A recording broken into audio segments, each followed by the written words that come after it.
శ్రీ గురుభ్యో నమ. సుజ్ఞాన దీపమను గురు గీతల నుండి వేళ మన 3వ అధ్యాయమునందు 202వ శ్లోకాన్ని శరణాగతి భావంతో పరిశీలన చేసుకుందాం. అసిద్ధం సాధయే కార్యం నవగ్రహ భయాపహం దుస్వప్ననాశనం చైవ సుస్వప్న ఫలదాయకం. ఓ పార్వతి, ఈ గురుగీత జపించిన ఎడల సిద్ధించని కార్యములను సిద్ధింపం చేయును. సూర్యాది నవగ్రహముల వలననైన భయమును పోగొట్టును. చెడు స్వప్నములను నశింపజేయును. మంచి స్వప్నముల యొక్క ఫలముల నిచ్చును.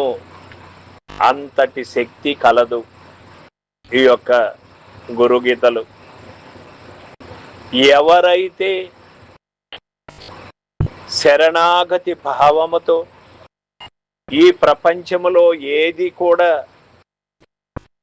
విలువైనటువంటిది, గొప్పైనటువంటిది ఈ గురుగీత కంటే మించినటువంటిది కాదు అని నిశ్చయం ఎవరికి కలుగుతుందో అటువంటి గొప్ప వాళ్ళకి ఇది లభ్యమవుతుంది.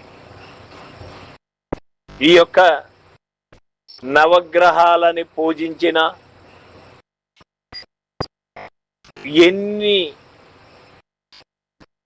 పంచాంగములను చూసిన, ఎన్ని తపస్సులు చేసినా, ఎన్ని వ్రతములు ధరించినా గురుగీతకు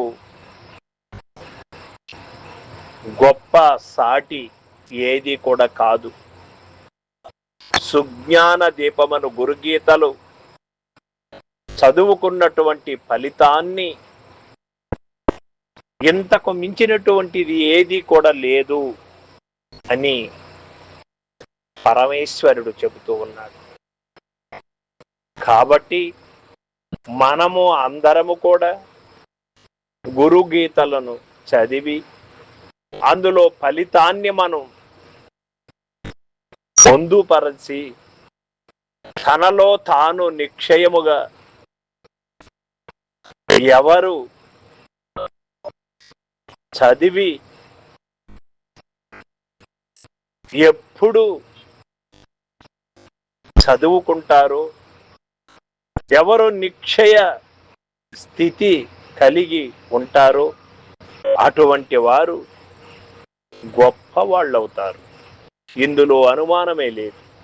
వారు తరించి వారు పక్కన ఆ పరిసర ప్రాంతాల్లో ఉన్నటువంటి వారిని కూడా ఒక మంచి ఉన్నతమైనటువంటి స్థాయిలో వారిని కలిగించగలిగినటువంటి శక్తి వారికి ప్రాప్తం లభ్యమవుతుంది. సర్వం సద్గురు పాదార్పణమస్తు. జై గురుదేవ.